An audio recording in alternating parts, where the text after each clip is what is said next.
Olá, episódio 81, 3 anos de podcast.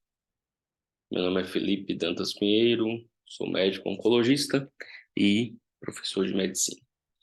Hoje a gente vai falar basicamente para pessoas chateadinhas com broncas. Foi uma questão levantada por um ex-aluno que atualmente se encontra em uma residência fora daqui da Bahia. E a questão foi a seguinte. Vou ler aqui para vocês. Não sei se já foi tema do seu podcast, mas vou falar. Seria interessante, você vai aprender a ouvir. Uma situação com o chefe e os internos hoje, fiquei refletindo. A diferença entre eles tentarem rebater, o que piorou tudo, ou só ficar calado, que provavelmente iria melhorar a situação. Parece que rebater tem mais importância do que aprender com a situação. Então, é exatamente o que ela colocou. E aí a gente pensa, e eu lembrei lá do meu internato, quando eu era aluno e tal, já tomei bronca já tomei algumas. E aí lembrei de algumas situações em que tentava rebater e situações em que ficava calado. Nem sempre é fácil ficar calado. Nem sempre a melhor opção é ficar calado e nem sempre a melhor opção é rebater. Primeiro, colocando quando é que você deve fazer uma coisa ou outra. Sempre que você. Sempre é palavra pesada, né? Mas quase toda vez que você conseguir entender que ficar calado não vai te fazer mal algum, você vai aceitar lá a crítica, parar de rebater e seguir em frente, tentar aprender com aquela situação. É interessante fazer isso. Principalmente como aluno, como interno, geralmente evoluía com melhor desfecho, normalmente. A primeira lembrança que eu tive foi logo no primeiro ou segundo semestre da faculdade, e tem todo aquele trauma de sair da escola e ir para a faculdade, e as provas eram bem complexas de biologia molecular. Na época, algo bem novo para a gente, estudar genética, mutações, células e diversas possibilidades aí das células e suas interações. E a professora fez uma prova, eu não lembro a nota, eu sei que foi ruim, não sei se 4, 5. E eu fui questionar com a professora sobre a prova e tal. A professora virou um bicho. E eu vi que eu não tinha ganhado nada ali com aqueles questionamentos, eu tinha que aprender mesmo, me virar aí para estudar e fazer e responder eu e tentar me livrar daquilo ali da forma como a professora queria. Outra vez foi em patologia. Eu fiquei, acho que com média, a média era 7, eu fiquei com 6,88, 6,92, alguma coisa assim. E aí eu fui questionar com a professora, falei, ô professor e tal, é, pô, tá, é 7, 6,88, ela, você foi pra final. Aí eu falei, pô professora, mas por tão pouco e tal, ela é de cuidado pra não perder. Que vai que você precisa de um 3 na final e tira 2,96. Já pensou? Perder por tão pouco? Rapaz, me destruiu. Fui tremendo igual a vara verde pra final. São coisas que não funcionaram. Não gerou nada para agregar. No internato, a gente tinha professores, principalmente de cirurgia, que batiam sem pena mesmo, assim, né? Batiam no sentido verbal, né? E aí lá no internato eu comecei a aprender que, assim, você ficando quieto ali, era melhor do que ficar rebatendo. E aí a gente chega no porquê as pessoas rebatem. Eu já fui bastante criticado, ainda sou até hoje, porque eu aceito críticas de forma muito ruim. Eu sou péssimo em aceitar críticas, segundo meus alunos. E no internato de cirurgia, eu via que assim, a gente que ficava quieto, normalmente sofria menos do que aqueles que falavam, que debatiam, que por quê? E aí a pergunta da aluna aqui, por que as pessoas não ficam quietas? Porque lá na situação do aluno lá fora, o rebater piorou tudo, e eu não sei o que que deu, não tenho detalhes da lá do que ocorreu, mas provavelmente piorou tudo, e muita gente diz que eles ficaram se questionando depois do grupo de internos e residentes, que se todo mundo tivesse ficado quieto, seria sido melhor, e que acabou que foi ruim. Eu vivi isso muito no internato de cirurgia, assim, eu vi o cara lá, no interno, tentando explicar coisas que não tem explicação na época, e não tem até hoje, atraso, esqueceu de ver um exame, esqueceu de prescrever tal coisa, esquecimentos, displicências, não era uma questão de falta de inteligência, como eu já falei aqui em outro podcast. O que está muito ruim é a falta de interesse, a falta de disponibilidade. E aí o cara ficava, porque meu carro furou, porque o carro pifou, porque minha mãe não me trouxe, porque minha mãe passou mal, porque meu gato morreu. O paciente que está lá não tem nada a ver com isso, só piorava e virava um bolo. E aí, assim, o que era para ser uma bronca de 3 minutos virava uma discussão de meia hora. Porque nós, seres humanos, entramos nessas discussões por conta do ego. O ego do aluno, de achar que nunca está errado, do interno, do residente, e o ego do professor, que acha que sempre está certo e que tem que. Alguns acham que tem que humilhar o aluno, tem que bater, que se não for assim não vai aprender e tal. Hoje em dia, aparentemente bem diferente da época que eu fiz internato e tudo, as coisas estão menos bizarras. Mas ainda tem muito ego envolvido. O aluno que nunca aceita que ele errou a questão sempre está mal feita, o problema nunca é dele, ele chegou atrasado, não foi por conta dele, foi por conta do ônibus, por conta do carro, por conta da chuva, etc. Então, isso é o ego falando o tempo todo. E o ego do professor, de que não tem como o, o aluno tá mais certo do que eu, o aluno tá com a razão e eu não. E aí vira uma briga de egos. Por isso que a discussão piora, porque quanto mais um rebate, o outro rebate, os egos vão sendo insuflados e vira uma briga de ego, que não tem fim. 20, 30 minutos se debatendo de uma briga de ego. Dificilmente essas argumentações por uma bronca relativamente sem muito poder de reverberação dá em alguma coisa boa. Não tem sentido.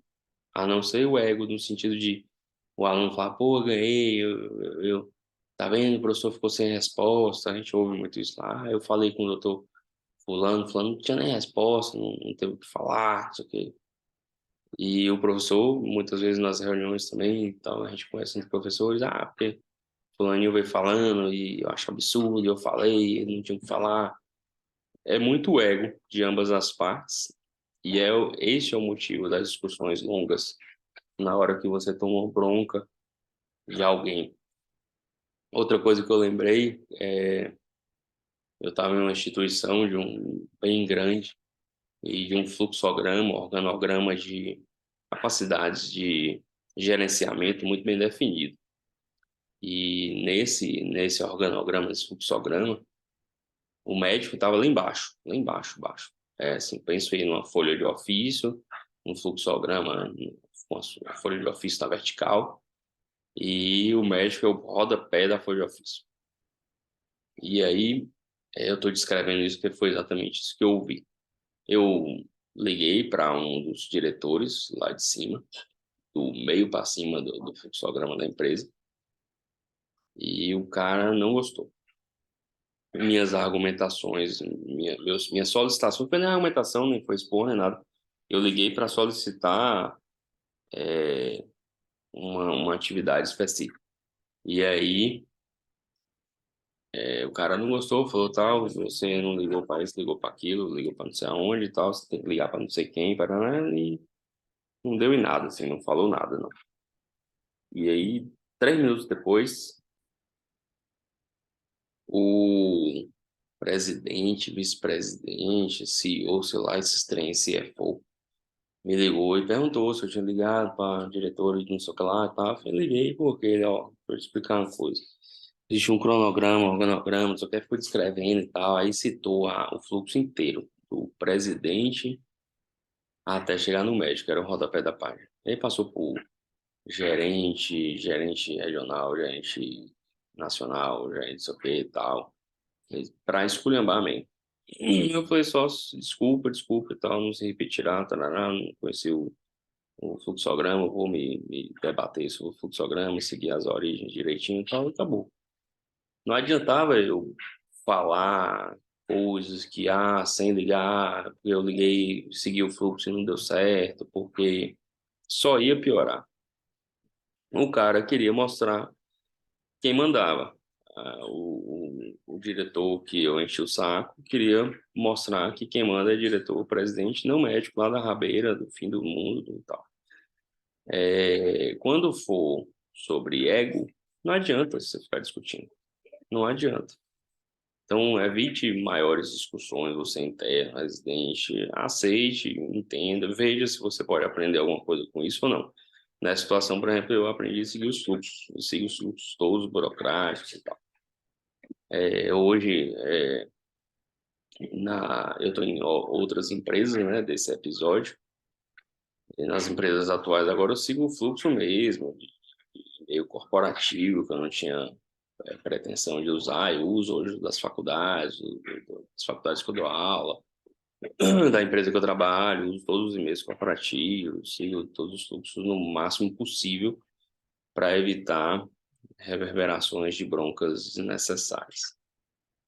Então, quando tem isso, você interno, estudante, prova, prova prática, treinamento, apresentação, etc e tal, não adianta muito ficar discutindo, é questão de ego mesmo, muito, muito presente também na... Eu esqueci o nome que dá quando você faz uma apresentação para uma banca antes de você apresentar oficialmente seu mestrado para a banca, para a defesa mesmo, né? Para a defesa da dissertação do mestrado. E um dos professores da banca esculhambou mesmo, esculhambou tudo que eu tinha feito. Pisou na cabeça sem pena. É, eu fiquei meio sem entender e tal, e no meio, assim, da explanação, o cara levou uns 20 minutos falando mal. Minha apresentação acho que só tinha 10 ou 12, ou 20, sei lá. Ele demorou quase o mesmo tempo para falar mal. E eu sem entender, assim, pô, não tinha aquele tanto de erro que ele tava falando, não tinha muito sentido ali, muitas das coisas que ele falava. Falei nada. Respirei fundo, no final falei, ok, obrigado pelas considerações, vou corrigir tudo, vou modificar tudo, vou te enviar para ver se tá. Ele agradeceu, não, com certeza, tem que modificar, tem que fazer, tem que fazer. Eu falei, não, vou fazer, vou modificar, vou enviar tudo. Então tem que ter sangue de barata, porque o que mais tem lotado nesses lugares onde, por exemplo, eu ando, que é faculdades, hospitais, consultórios, controlar o ego é difícil. Por exemplo, não acho que o meu é muito baixinho, não. E engoli o sapo lá e tal, e depois descobri que assim, o cara era revoltado com o meu orientador por questões passadas. E aí ele tava lá, na verdade ele não tava batendo em mim, né? Ele tava batendo num trabalho que era orientado pelo meu orientador, porque ele não gostava do meu orientador e tinha rixas lá dentro da faculdade. Então essas coisas Se você fica ali tentando defender e argumentando, só piora, só piora. Só dá mais problema. Então, são muitas brigas de ego, assim, dentro da faculdade, dentro de hospital, entre as diversas pessoas das equipes multidisciplinares, dentro das clínicas, empresas de forma geral. Acho que ego é uma coisa que atrapalha muito, muito mesmo. E vira uma briga que você não sabe nem por que você está brigando, você está brigando só, e no final é só para dizer que você estava certo. Não é porque seu argumento é melhor ou pior, você acha que vai beneficiar a empresa, ou o paciente, ou o aluno por conta do seu argumento. É só para dizer que você estava certo, entendeu? Então, a razão dessas brigas aí que aconteceu, que o aluno colocou aí, é isso, é. Então, tentar controlar o ego é uma coisa difícil, exige tempo, exige pensamentos, reflexões, melhora da respiração, pausa para responder as coisas e levar de uma forma melhor. Isso não é muito compatível com a idade de pessoas na faculdade, né? A idade de um jovem que está amadurecendo, que saiu da adolescência, está entrando ali na vida adulta, não é muito compatível. Mas o que tem mais aí também é velho, cheio de ego e professor mais maduro, cheio de ego, e aí vira uma briga sem fim. Algumas especialidades têm, né? Teoricamente, isso é um pensamento muito meu. Uma briga de egos maior do que outras, mas vocês vão ver isso em tudo quanto é lugar, e quando a gente conversa com a galera que eu tenho mais proximidade do direito, de contábeis, de economia, também tem. A briga de ego ali de quem auditou melhor, quem fez uma peça melhor, quem conseguiu argumentar com palavras mais chiques, quem conseguiu descobrir um erro em tal lugar. Então tem ego para tudo quanto para dar e vender. Uma coisa que não falta no mundo é e, e isso gera muita discussão em tudo quanto é lugar, em tudo quanto é lugar. Tem alguns livros interessantes de psicologia, como vocês já devem cansar de saber, eu gosto, que muitas brigas domiciliares entre marido e mulher, entre filho e filho, entre pai e filho, entre funcionário e patrão, e entre vizinhos, entre a comunidade do prédio, da residência, do condomínio, sei lá, da vizinhança, da rua, é sobre ego também.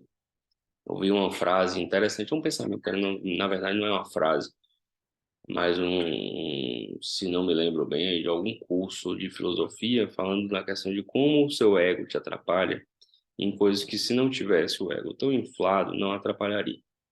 E uma das coisas é o cara liga a música bem alto, o vizinho, ou a casa do lado, sei lá. É, muitas vezes a música não está tão alta que te atrapalha a dormir. Muitas vezes a música não é tão alta no ponto de você não conseguir conversar dentro da sua casa, você não conseguir assistir um filme. Você simplesmente está ouvindo a música do vizinho.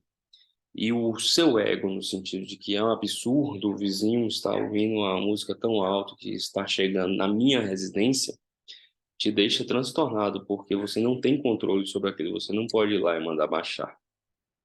Existem algumas leis, né, do silêncio e tal, mas muitas vezes você não consegue. Você não consegue ir lá e mandar acabar a festa, desligar o som e tal. E aquilo te incomoda, essa sensação de não controle, de você não poder controlar e estar afetando o seu ego, você não tem controle sobre aquilo, você é obrigado a ouvir aquela música que você no momento não quer, e muitas vezes você não quer por pirraça, porque não está te atrapalhando fazer as suas coisas dentro da sua casa. Você quer só dizer que quem manda é você, que você quer que aquilo não ocorra.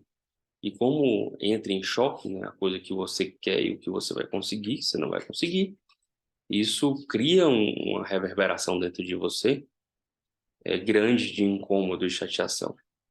Eu achei isso muito interessante. Muitas vezes, quando tem algum barulho fora de casa, alguém falando alto, fora da sala de aula, um barulho e tal, eu conto até 10 e falo, dá para continuar ou tá atrapalhando? Eu tenho que reclamar com alguém ou não? E até hoje, desde quando eu ouvi esse cara falando isso, até hoje eu nunca, em nenhum momento, realmente o som, o barulho, a conversa e tal atrapalhava eu desenvolver as atividades que eu estava desenvolvendo. Era muito mais a raiva de, poxa, como é que o cara faz isso? Absurdo.